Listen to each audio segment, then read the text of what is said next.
Hello, welcome to Human Tech, a podcast about the intersection between humans and technology. My name is Guthrie. I'm here with Susan. Hello, Susan. Hi, Guthrie.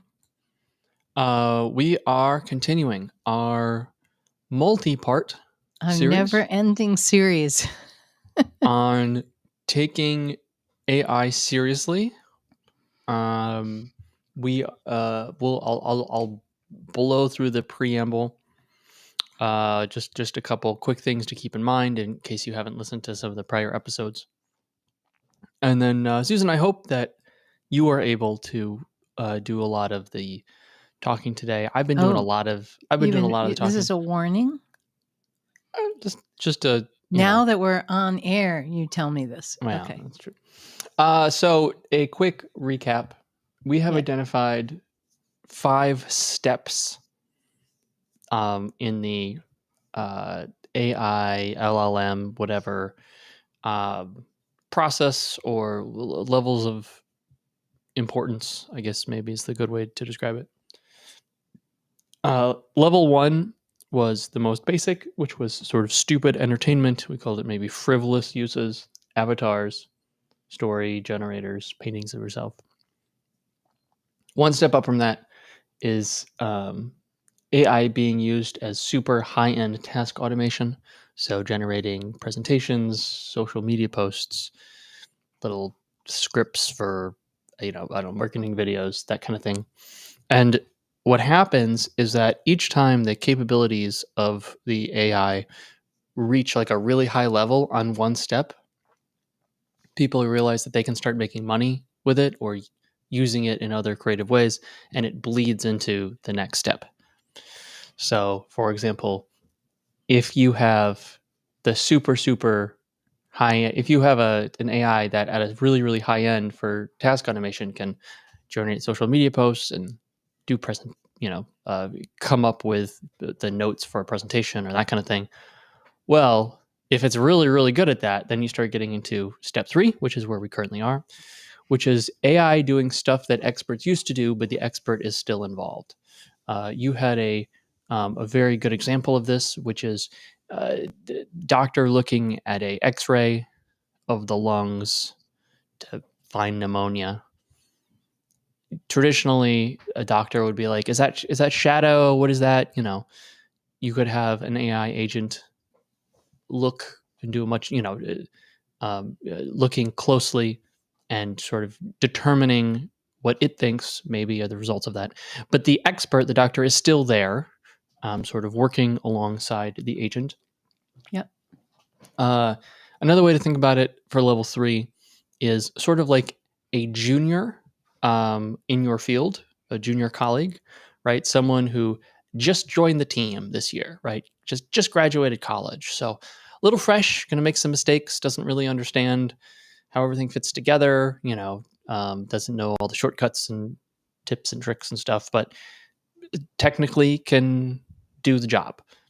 So I have, as we've moved up the levels, Susan, that's why I said, because I think you have more and more to say.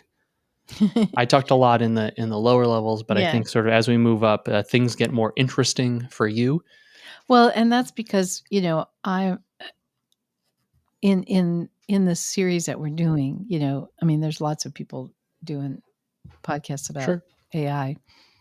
And I think at least for me and this conversation here, it's really focusing on, I tend to think about it in terms of the user experience, the effect of using AI at these different levels on the humans, that's the part I'm always interested in, being a psychologist and being a user experience person, behavioral design person. So, what is this like for the humans as AI goes into these levels? And especially, when, now, especially at this level 3, how do the humans react to it? How do the humans deal with it? How can the humans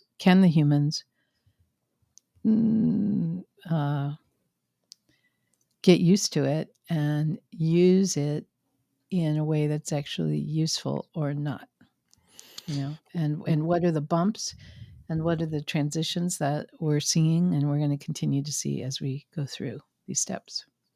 We did a step 3, part 1, where Yeah. we kind of talked, about the Figma AI site creators, specifically with UX. But we did sort of a outlining of what we thought step 3 might look like, all that kind of stuff. But we didn't really get to, okay, so what does it look like in the workplace? How does this change the workplace? And I wanted to have that conversation because obviously now we're getting into some of the important, like, in the initial ones, it doesn't disrupt things all that much, as I've said before. If you were in a creative who was making little avatars of people, like, right, your job may be in jeopardy, as you have, an AI agent who can generate little automatic avatars. Or if you were a junior person who was, social media manager, it might be harder for you to get a job, right? Because some of these things may become automated. But now we get to kind of step 3. Now we're getting to much larger swaths of the And as you professional said, class. and much more people, not the junior people, but the mid or the senior people who. Well, I would say maybe not senior people, but more highly skilled. Yeah, you're right. I mean, highly skilled. Like you mentioned, you could be a junior doctor, but that you are a highly radiologist, a highly skilled radiologist person, even if you are junior in that highly skilled field. Or you could be, you're a UX person, right? Mm-hmm. Yes. Not at a junior level, but you're a UX researcher with pretty good skills and several years of experience and so on. Yep. So let me just do the last little kind of preamble thing. Why now? If you haven't listened to some of the prior episodes, there are a couple pitfalls that we will try to avoid in the normal kind of AI context. One of them being, well, I tried it and it didn't work, and therefore it'll always be bad. Right? Mm-hmm. We're taking it seriously. We are going to assume that it's not the worst case, and maybe it's not the best case, sort of in the most likely case of because it's where changing it's a going. lot. It's changing very fast. Every 2 weeks, I run local AI models using Olama. As a company, we have our own kind of local AI stack thing that we use. And yeah, every 2 weeks, there's a new model that drops that is maybe a little better than what was before. So it is changing very fast. So that's part 1. We're going to try to avoid that. The second part is that we try to avoid the issue of being too dramatic and getting into a philosophical conversation about what is life and is it sentient and will it what's p doom. We may do that at the end. That may be a sort of a fun last hurrah. But we're trying to, again, stay practical, we're taking, not get too lost into the theoretical future. Though, of course, that is all very important. And the other kind of thing that we are going to try and avoid is the problems of uh, talking a little too much about what it means for society. The thing is that once you get to level 3 and we start talking about jobs, you kind of can't avoid that. You kind of have to start talking about how it impacts society, how it impacts, we'll try to keep it in a UX context. So we actually have some notes today. We'll be kind of working through some of our notes, some of our thoughts. And then, our next episode will be about step 4, which is industry replacement. So we will try and not do too much with the industry replacement side. We'll try to stay on just the industry augmentation maybe is the word. So I kind of feel like I know where I want to start, and I'm going to have you start. But just to kind of kick us off here, the last little part I will say is we again, I think it's a good time for it because right now, this is May of 2025, we are starting to see industry changes, I think, in my opinion, where a lot of companies are not hiring people because they feel in 6 months, 8 months, by the time they would find someone and hire them and onboard them, um, they will have made enough progress with or enough productivity gains with AI agents that they do not need to hire people. So we are now getting to the point where there are professionals or the professional class of which I would kind of say UX is amongst that class, that we are getting to a point where it is starting to impact people's careers, jobs. Companies are not hiring, again, because they think that they will be able to make it up with AI augmentation. Um, we are at a point right now where, in my opinion, coding is getting really good. We have seen in the last 6, 8 months, in my opinion, huge gains in the quality of AI coding. So things are starting to get quite real. I showed Susan today a AI generated video of people, talking in a kind of a car. It was like a car Car show, show, yeah. car show. I mean, is can you tell that it's AI generated? No. Yeah. So yeah, I can't tell. Before maybe there was a couple tells if you look closely. I was like, I wonder if this is a spoof and it's actually like real people doing a thing to make people think it's That's fake, good. right? That But it that would be doesn't. interesting. It's real people and they're pretending it's AI. I like that I theory. that was I was like, we're I because wonder if usually you that's used to true. assume it's a scam, that it's actually it's a like is this real, is it fake? But it was so good that it was like, I wonder if this is real and not fake, but And it they're is fake. pretending it's AI. Yeah, but it's fake.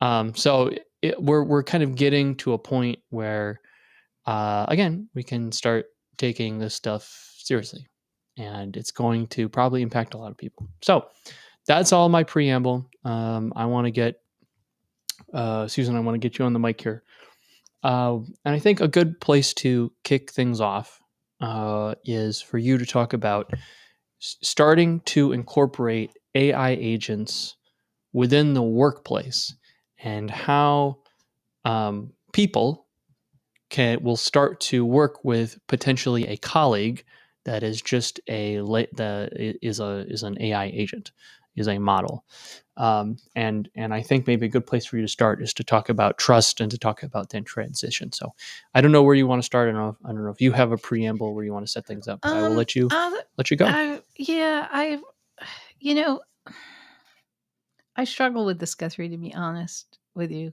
because and I don't know if other people have the same kind of struggling with it, or maybe it's just me because I'm, not savvy enough, or I'm old. Maybe I'm just old, and so I have a hard time kind of figuring my way through. Or maybe everyone's feeling this, but or a lot of people are. I feel like it's changing so fast, and it has such a huge possible impact. It's sometimes very hard to know how what the change means, for me as an individual and my work, right? I mean, I I do a lot of I do UX work. Right? And how could I be using AI? Should I do it? And I have clients. I do a lot of mentoring with clients, UX teams, and I don't see a lot of clear direction, at least with the people I'm working with. where they're like, okay, and now we're going to try this with AI. It's like, I don't know. What should we do? What's available? How do we use it? So I think there's still just a lot of indecision. But your staffing budgets are cut 12%. Yeah, yeah. They're not Figure it out. hiring anyone new, but everyone who's there is kind of looking around and going, should we be worried about this? And how will this transition happen? And I don't even know if the people who are doing, who are making that decision, well, we're not going to hire. I don't think they know either. I was talking to one of my clients, who they have a whole team who's going around to all the departments and figuring out, where AI could help that particular department be the most productive. And I asked, okay, and what about the UX team? Oh, we don't know what to do with that. Like they didn't even know, they didn't have a plan at all about that. But I think, I do think trust is an issue. I mean, you mentioned, we were talking about the doctors and the uh, radiologists. There's actually there was a research study I read about where they, were checking the human radiologist decisions versus the AI radiologist decisions, and the AI radiologists were, 93% correct, and the human radiologists were 85% correct. So the AI was doing better than the humans. And then they said, well, let's put the AI and humans together and see what the number comes up with. And that number was like worse than either of them alone. And the reason was that the humans doctors, they didn't trust the AI. And so when the AI said, well, that's, cancer, or that's pneumonia, the human doctors were, well, I don't know, really? And so then the human doctors would go look at it again, and then they wouldn't know what to do. And it was slowing them down. And, it's like this whole idea of trusting, trusting non-human agents, which is not, although AI is relatively new, there's been a fair amount of research about, humans trusting robots, humans trusting autonomous vehicles. There is a fair amount of research on this, and trust is a big thing.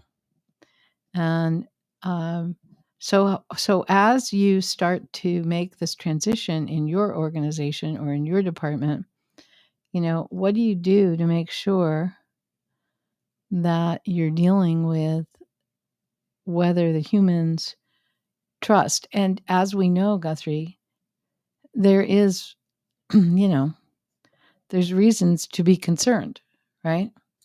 Well, I would say there's also reasons to be hopeful. In some capacity, trust is built over time and with consistency.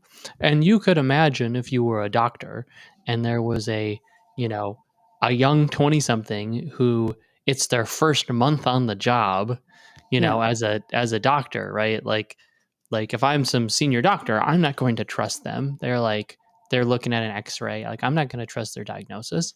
But after some time, it's like, actually, yeah, no, this person, I'm getting consistent results, blah, blah, blah. I mean, a lot of people have never used a cutting edge modern, I say fat, not in a metabolic sense, but in a width standpoint, right? The full fat AI powerful model. Now we run Yeah. stuff locally, right? So we're always 2 generations behind. Right. But like some of the big cutting edge stuff, Google just had a big presentation yesterday where they're rolling stuff out. Yeah. A lot of people have not used those kind of things, and even we're still to a place with a lot of AI stuff where like it's a little bit like have you ever seen you know this, a picture of like a fighter plane cockpit, Yeah. right? Like I saw a video once where it's like, this is like if you ever want to fly like an F-16 fighter Yeah. jet, right? it's not like a car where you just turn the key and then you put it into drive and you just fly. Even just a commercial airline Right. cockpit There's is like switches, you check, you do yeah, this check, you flip switches on and right, off, you're pressing buttons. It's like this right, whole kind of procedure that you have to do. yeah, And so currently with AI, there's a lot of that. If you are used to it, if you know how to interact with it, if you know how to, you kind of understand, all right, I need to prompt it. Here's the information I need to give it. I need to say, actually do it in this tone. I need to do it this way. Like people are good at who have experience with it, massaging to get the whatever. A lot of people have never really had to figure that out. It's still not super intuitive exactly. yeah, A lot of language models still flail around a little bit where you ask it to do something and it kind of does it, but not really because you didn't ask it with all the context and this and that. Now, with specialized stuff, like if you are a doctor, some of that can be done on the back end, right? So there might just be like a analyze x-ray button, right? And you press it yeah, and then you get a picture with here, some color circles and some notes, right? And this is what it found. You don't have to really deal with it. That was all too long. The point being, a lot of people right now have not worked with an AI, and they probably don't trust it. They don't understand what's happening. Of course, I think the people who build them also don't understand yeah, yeah. I don't think how there it is works. much So just like I understanding, don't know. you know, and it's interesting. It's and I don't know, because I've been working in the field of technology for a long time, and I've seen a lot of the big I lived through a lot of the big technology changes, right? I lived through and worked through I was working in the field of user experience when we went from character user interfaces to graphical user interfaces. I worked in the field when we went to the internet. I worked in the field when we went to mobile. And and I don't know if there's any analogies or not, you know, because I feel like what's going on now, it's as though, oh, we invented this thing called the computer, and here everyone can use it. So here you go. And you have to write lines of code, like that's what they give you. That's to me, that's the analogy of what's going on. It's like, here you go. And you're just like, okay. And what happened back then, right? I mean, that was, we developed interfaces for people. We made a transition where you didn't have to be a programmer to use the computer. You could be just an everyday person and fill in a little bit of information on the screen. And then we moved to where you could just press some buttons. Are we moving to that? Is it just that we're at this very early phase of AI, and so that basically they just through the everyone's supposed to just type in a line of code, or no, or is this just kind of it? And this Well, is I'm as sure it's much not. I'm sure it's not. interaction as we're going to get. Well, one thing I will say is it is similar. I think it's a good example because the way that a lot of the LLM stuff works, What does the LLM stand for? large language model. So that's your Thank chat you. GPTs. There are other. I mean, one of the big next steps is moving away from language models and moving into other forms of inputs. Whatever that looks like, inputs and outputs. Um, Anyways, um, but it's a good example because there's, computers don't work with language. That's fake. It's just ones and zeros, right? And you have to Right. have an abstraction layer that turns that in that goes from ones and zeros and just mathematical logic things, ands and ors, and that goes up into code, and then that code is sort of artificially displayed as, a interface, and then eventually it got to a graphical user interface, right? But the graphical user interface is fake. It's there's nothing, there's not actually like the computer doesn't know what a mouse pointer is. It's all just sort of ones and zeros. Once you get sort of down to the whatever. So I think in a similar capacity, you have these large language models, which is like, I don't know, there's like vector math and tensor cores and all this stuff. And then that somehow has to be displayed in a way that makes sense to the user. And so you're generating these lines of words, but like, what does it mean? One of the things I'll say is that I think there's been a lot of work that's been happening recently in, sort of your Xerox PARC moment, right? Okay, Ollama is a great example. Ollama you can run locally. Ollama does not really have a user interface. It's just command line at best. Really you're running programs. But there's a command line interface where you can type things. Takes me back to my exactly. old days. And there's a reason for that. It works well. It's very fast. So, but the next thing is that, okay, how can we take that command line interface and turn it into more of an experience?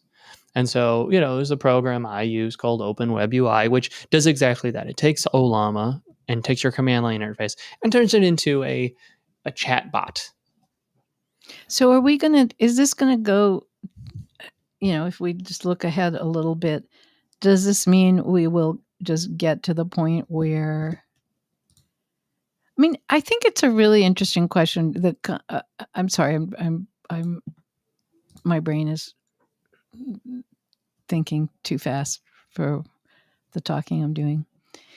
Will we get to the point where it becomes much easier for these professionals, and even let's just talk about UX people. Yeah.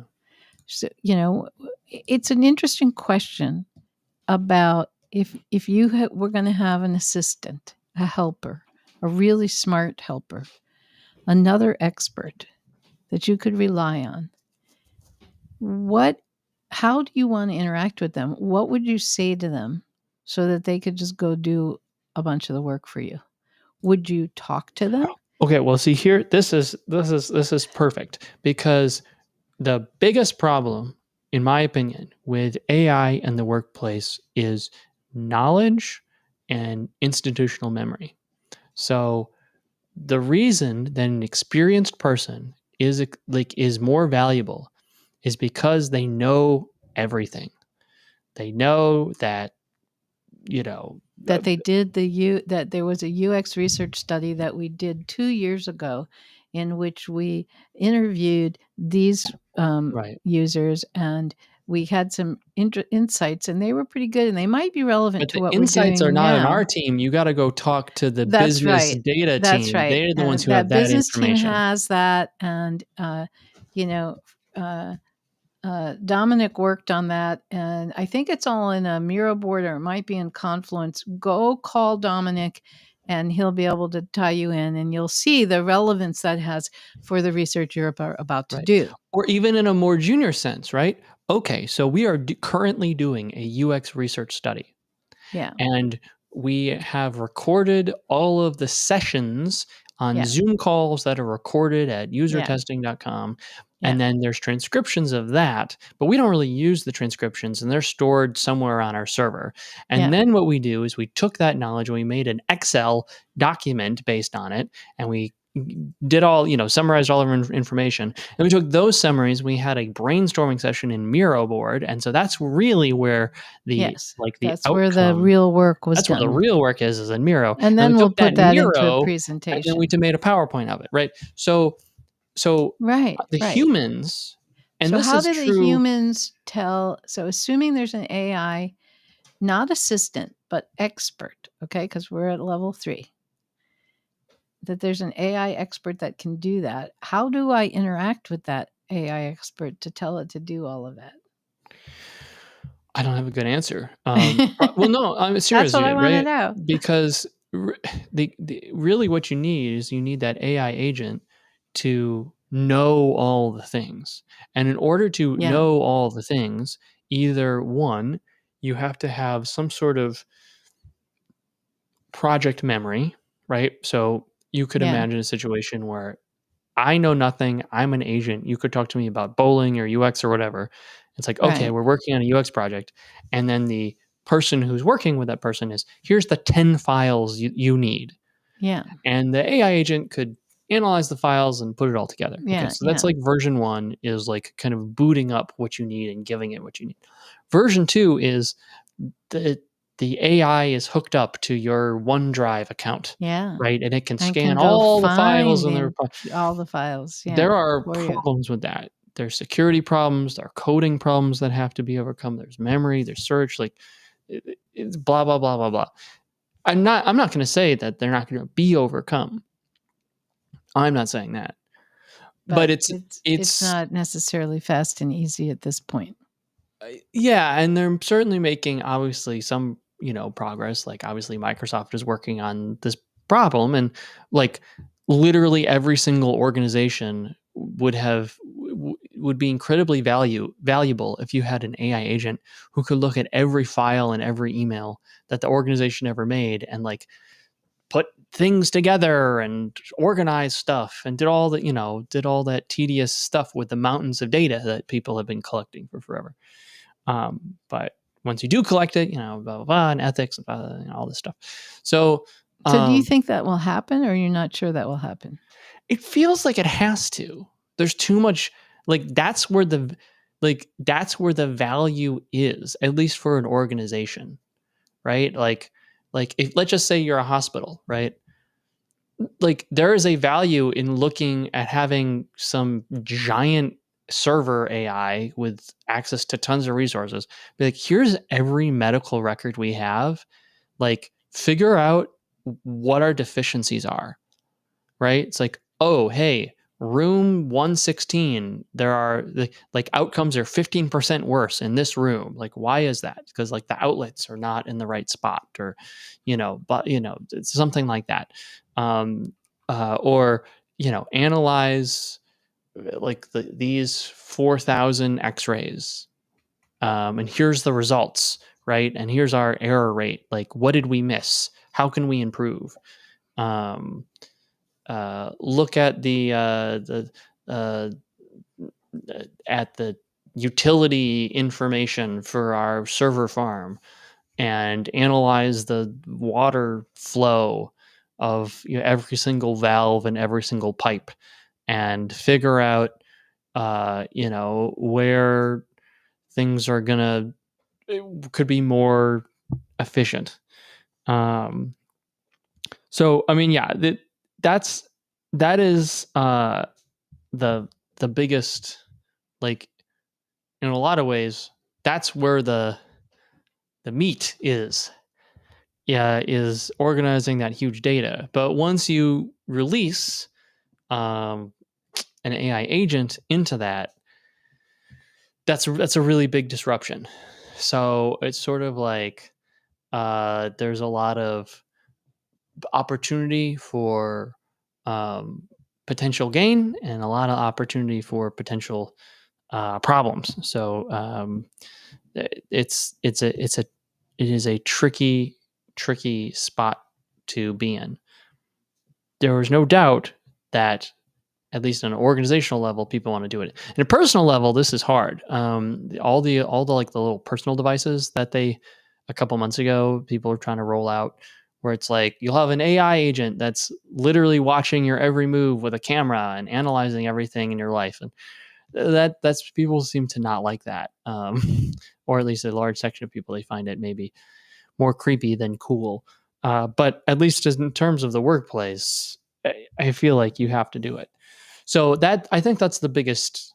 I think that's the biggest problem is you have like one of two paths.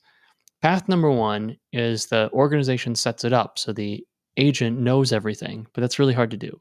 Path number 2 is it's easier to just have like the agent be a helper for the expert so that I don't have to hire the junior person. So, for example, in a UX capacity, you could say, "Hey, take the UX. I'm doing a research study. Come up with a protocol for me." Right? It's the expert sort of Yeah. leaning on this thing, but that does require the expert, the employee, to know what they're doing, know how to use the AI, leverage it effectively. Versus, if the AI was tied into everything, then you could give it more autonomy and treat it like a true employee can, See because here, it can work with stuff. And that's so. Anyways, I've been talking too long, but it's okay. You had to go check on something anyways, so it feels I, dead air. So it but all worked out. all right. Well, here's an interesting thing I think about this transition point. Um, you know, a long time ago, I was looking for research on something or other. And I didn't know this, but I discovered that the CIA, the Central Intelligence Agency in the US, does a lot of research, and that a lot of that research, I would think it would be top secret, but a lot of it is available for anyone to go read and look at. I didn't know that. And they had done this interesting study on getting information out of experts. And what they found was that people, and this was a long time ago, pre AI, people who are experts in a field, it's really hard for them to articulate what they know and what their process is to make decisions. And I think one of the challenges with AI is I don't think people, I think a lot of experts who do their work, a lot of that, the things they know and the process they follow is largely unconscious, and it's not identified. And I think a lot of what AI requires people to do is stop and think, and what's the Yeah, next that's a good point. step, That's a good and point. how do I communicate the next step to someone? It's really, I mean, just if we take AI out of the picture for a second, I think everybody's had the experience of working with people in their department who are brilliant at what they do and terrible when you try and say to them, okay, here's someone that's going to work with you, delegate to them, and it's like they can't. What could this what can this person do to help you, even if it's not a junior person? What could they do? I've seen this happen over and over and over. It's like, I can't explain it. It's faster for me to just do it. I can't explain what I'm doing or why I'm doing it or what to do next. I just kind of know. And so I think this becomes an interesting sticking point for experts working with AI, because they have to know what they're going to do versus what to have the AI do. I think it actually, in some ways, would be easier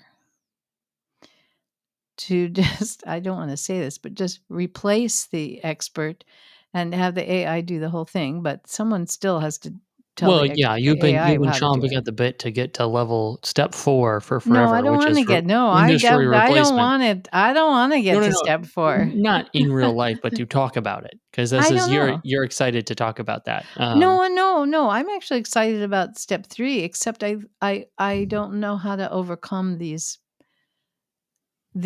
problems. And probably, And I'm no, kind this is of stuck here because I don't know how to do it for me. I've been well, trying. and the reality is that if you could have an AI that was good enough to work hand in hand with an expert, Yeah. then really the expert is just it's like when they hire someone who's younger and cheaper and they tell someone, "Hey, train this person," Yeah. and you know that the person you're training is your replacement, Yeah. right? Like you are going to get fired. This person is going to replace you, and they're making you train the replacement. And it's like yeah, wow, there's an AI agent who can do all the things you can do, just not as well yet.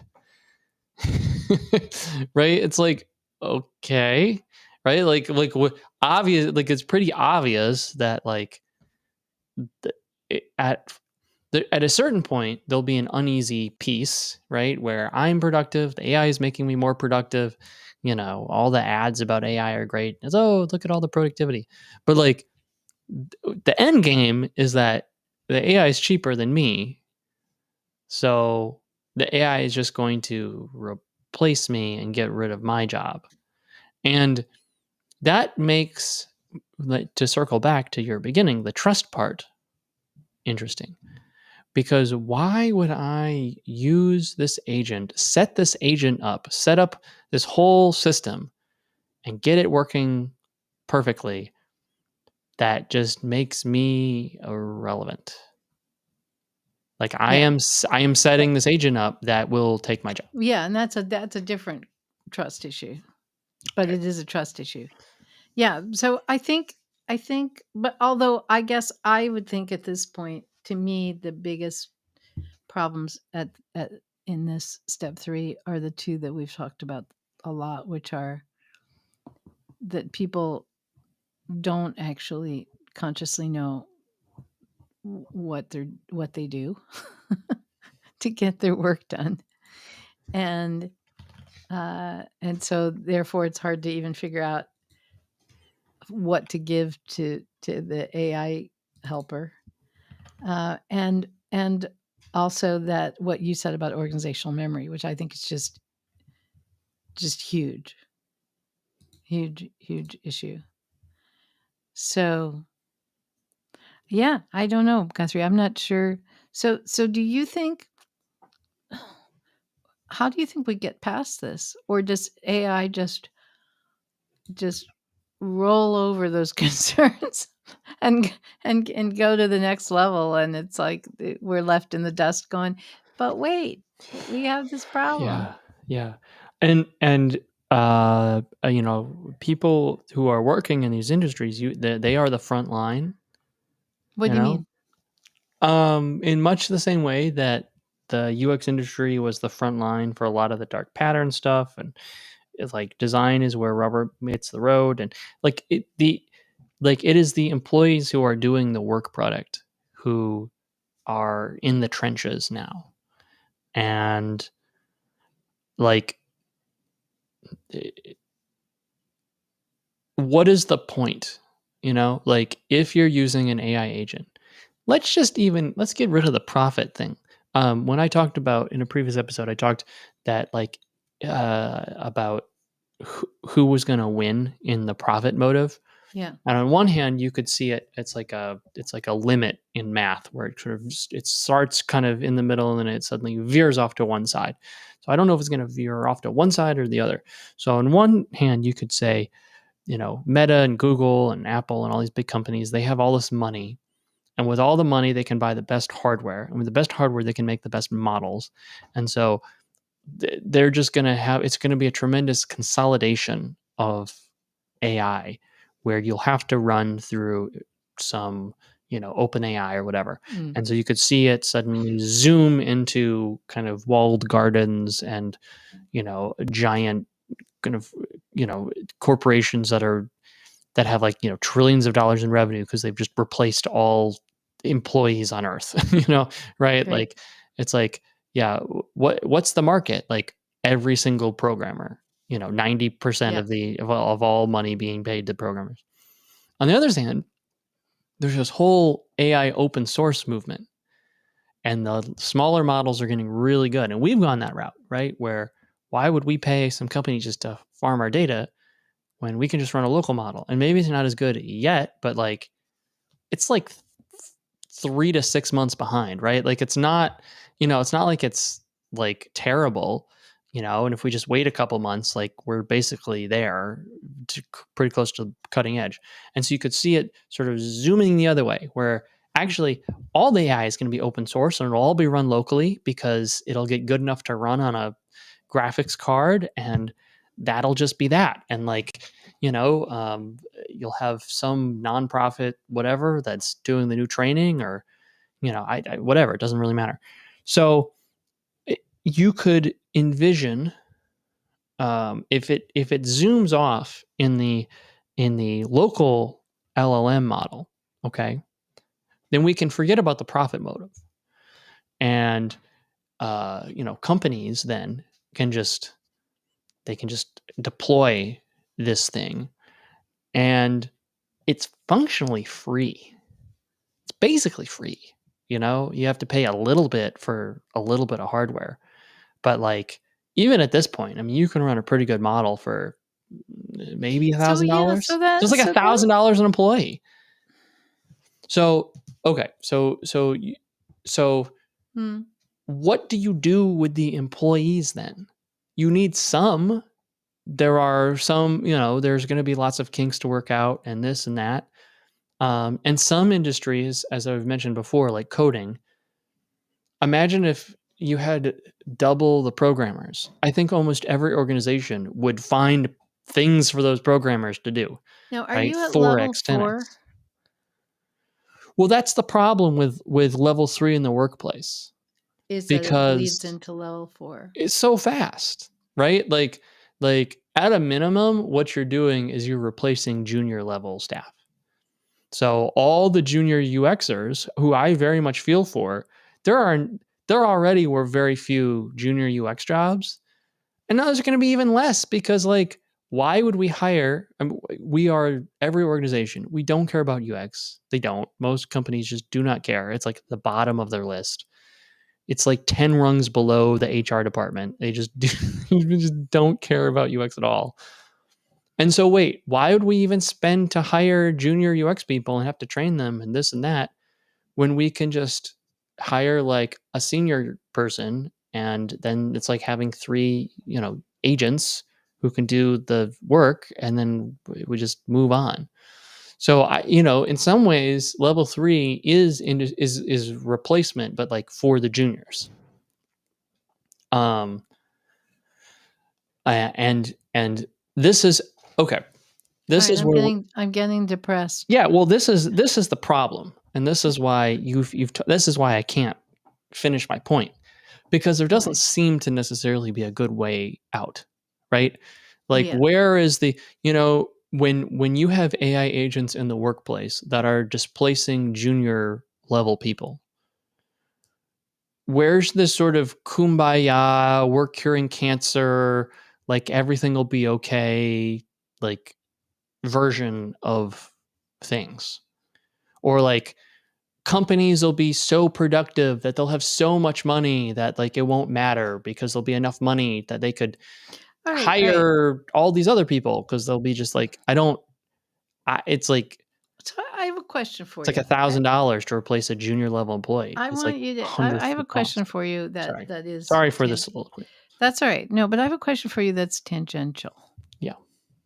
We were talking, I did use the analogy before of when we went, when computers were first invented, right? For use in business, for use in everyday work. And how that transition went. And then, how when we went from, character user interfaces to graphical interfaces, when we went to internet, when we went to mobile. There was a time, it was right around the late 90s, when UX work was done by the computer programmers. When I was teaching essentially, UX classes and usability classes and human-centered design classes and human factors classes in the corporate workplace, the people attending were programmers, because the programmers were doing the interface design. What little of it there was, then they were doing it, and they suddenly now had to learn how to do it. And when graphical user interfaces came along, it was the same thing. And you've probably heard me tell this story, Guthrie. I mean, I actually remember the moment when a light bulb went off for me, and I was like, wait, we can't do it. We need a whole bunch of people who specialize in this. The programmers can't keep doing this. They got enough to think about, and it's getting just too complicated. And we need a specialization of people whose job it is to design the user interface. I mean, I remember that moment. I literally remember the moment that I had that light bulb, and then I started working on that, as did other people. And then all of a sudden, not all of a sudden, but eventually we have, thousands, millions, I don't know how many people call themselves UX people in the world. But that was a transition. Are we going to have that kind of transition here? Is there an analogous transition? So, we don't have UX people anymore. Maybe we don't have programmers anymore. But do we have something else that replaces that? Or is it, because I don't know that we do. I don't know that there's another job role. Like we kind of invented UX. It came up out of nowhere. I don't know that there's another one that comes up out of nowhere to grab those people and they transition into that. I mean, there used to be a whole field called technical writers, and they it's going to be a became thing UX called people. UX, but it won't be called UX anymore. So let's quick brainstorm some names. But is there going to be, because this all has to do with, because you just said nobody cares about UX. What about this? Is anyone going to care about human-computer interaction? I had to get that I've joke heard in. that term before. Is anyone going to care about the human interaction, the human's interaction with technology? Is that going to be a thing that that some humans have to deal with, or is that just going to be part of what the AI does? I think there will. It's interesting because UX has always been a fringe case, an edge case. Yeah. You don't need UX to have a product. Might make your product bad, right? But you still have a product. If you have a digital product, you need programmers or you need an AI agent. You need code. Like literally, that is what. Right. If you're making a toaster, like you need like a coil. You need copper to plug it in. UX has always been a nice to have. Because like literally, if you don't have it, like you will still end up with a thing. But it might not do well in the market. I kind of feel that with a lot of the AI agent stuff, there is a huge room, and I think the HR department wants to gobble this up. So I'm coming for you, HR. But I do think there's a whole thing where you can. I mean, sorry, I'm trying to be succinct. With UX, sometimes you can have huge return on investment because it identifies these problems in your systems with the way humans are interacting with programs. Right. And suddenly, you can have this like big return. I think there's a lot of low-hanging fruit also with working with AI agents based on the processes, on the clunkiness, and just like the how could there's too many options, right? If I was going to say, all right, Susan, introduce an AI agent into your workflow, there's so many options. Do you help it schedule meetings? Do you help it take notes? Do you help you brainstorm ideas? Do you help you do so you're saying that the role UX part of what a UX role would be how people interact with the AI? Yeah. That like it is a good investment to do that because there will be friction between these very capable AI agents that can do some stuff and implementing that in the workforce in some capacity. So the analogy holds. Yeah, and those are skills that UX people are very good at doing, right? Understanding users, testing things, finding problems, coming up with solutions. I mean, these are all those are areas where overcoming that friction will be, in theory, even more beneficial because the whole point of technology is that it's a lever. You invent a thing and then you can leverage it. And as we move along, we get better and better technology. It just means you can leverage things more and more. So if you can leverage AI use, suddenly you can unlock all sorts of stuff. I'll But give I you the do. perfect. Yeah, go Well, I'll ahead. give you one more example. Yeah, So we have our local AI agent that yeah, we are experimenting with, right? yeah. It is not hooked up to our files. Right, So for us, it just isn't that, we can't really figure out how to implement it in a lot of our day-to-day stuff right. because, We but if need it our content. we need our content, but if it was like, "Hey, um, find all the workshops where we Oh, talked about absolutely. vision in the brain." Well, yeah, no, it's like Super review all useful. the videos we've recorded on. Yeah. Yeah, Slice us yeah, something. So, I mean, and part of that's a feature thing, but also like just figuring out how to implement those solutions into our workflow, yeah, it would make it 100 times more valuable to us. And we yes. are a tinsy tiny little organization with very few moving parts compared to a lot of mid and Well, large. okay, I have a couple things I Yeah. wanna say, and then we can wrap up. But, uh, one is remember I told you I was talking with someone who Hmm. said they had a department that was going around and meeting with they had a group that was meeting with all the departments about how to implement AI in each department. And I didn't ask this person, I should have, but what came to me when he said that was, shouldn't UX people be involved in this? Because this you're talking about changing the way the humans do their work.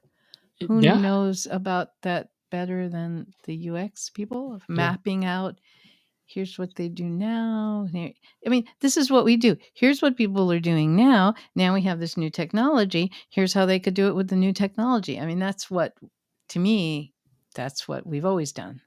So I'm surprised. I mean, I don't know if it's happening. I haven't heard.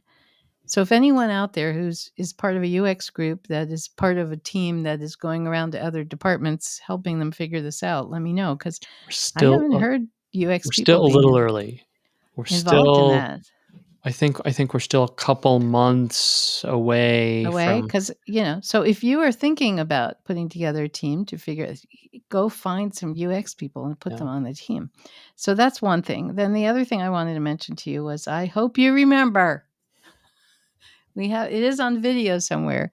What was it? It's 2017 maybe when I started. Remember my future of human computer interaction talks? Mhm. And I said to people, if you're in the field of UX and you're not retiring in the next 2 years and you are designing screens, you need to find another part of UX to work in because the AI is going to be designing the screens.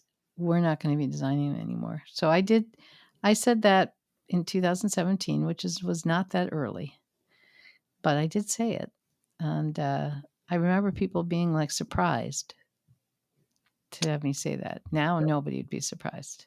And it's okay. So the place we should end as we do our Yeah. wrap up Yeah. is we start to move into level 4. We're starting to Yeah. bleed into level 4. Yeah. Uh, it, it's a problem. It's a real problem. What do you Yeah. do with all these high level people? Right. Right. And uh, like in theory, you could use them elsewhere. They have skills. They're transferable. You can, right? I mean, like I said, there's this like idyllic version where like the doctor and the AI are working together and blah blah blah. But it's like, I don't know. All right. Well, you got to save it for the next one. Right. So that's sort of where we go. And then, we'll have to do two parts. The first will just be like, what does the replacement look like? And then part two will be like, okay, so like does society fall apart? And then we'll move to step 5, which is even further along. Okay.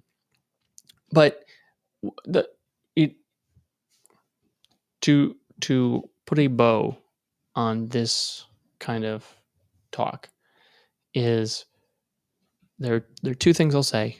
Thing one is we are obviously in a period of transition. I was listening to a podcast and they said that there was a big disruption in the United States at the end of the 1800s when we moved from an agrarian society where the vast majority of people were farmers to a industrialized society. In the United States, especially after the Civil War, huge amounts of people moved to the cities. There was manufacturing. We discovered oil, coal. Like, we really, really transformed. And he said it caused all these disturbances, like 1880 to like 1912. Yeah, at least, yeah. Well, 1912 is just an area in the United States that's very understudied. No one knows, who's What the president happened? in 1896. No one knows what happened, right? Like, there's like, okay, the Civil War, Reconstruction, World War One. It was like 40 years that just sort of vanished. Yeah. 1906. Like, what were we doing? So, okay. And so there were all these shocks and the problems and peers, and there was a whole generation of farmers who got kind of left out. Their skills couldn't transfer and they were worse off. Their whole livelihoods were destroyed. Things did not end well for them. They were very bitter. Like, it was bad. But it was a transition that lasted like 30 or 40 years. Yeah. And then on the other side of that, their children reaped the rewards of sort of prosperity and blah, blah, blah. And it kind of moves into the 1920s and then, kind of go on from there. So he made the argument that we are in a similar transition that started well before AI, which was a transition from into a more digital economy and things at scale. And obviously there's been a lot of impacts. I live in the Midwest. You live in the Midwest, right? I mean, there's a whole generation of people whose communities have kind of fallen apart and fallen on hard times. And, the concentration of wealth in cities and corporations, that kind of stuff. And he said, the good news is we're like 20 or 30 years into this transition. Because as you said, you remember when the computers came out. I mean, this has been going on for a while. It's not like AI might be the capstone of that But a lot of this project. has been going on for a while. And so his thought was that, hey, the good news is that we may be sort of kind of reaching the end of it? whatever that transition looks like.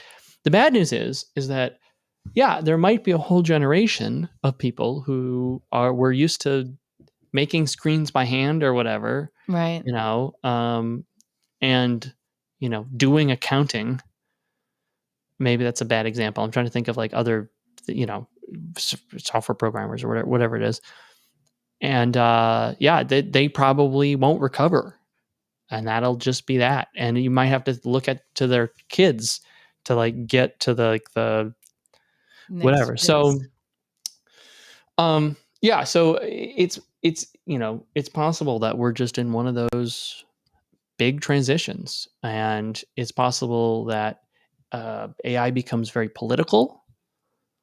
And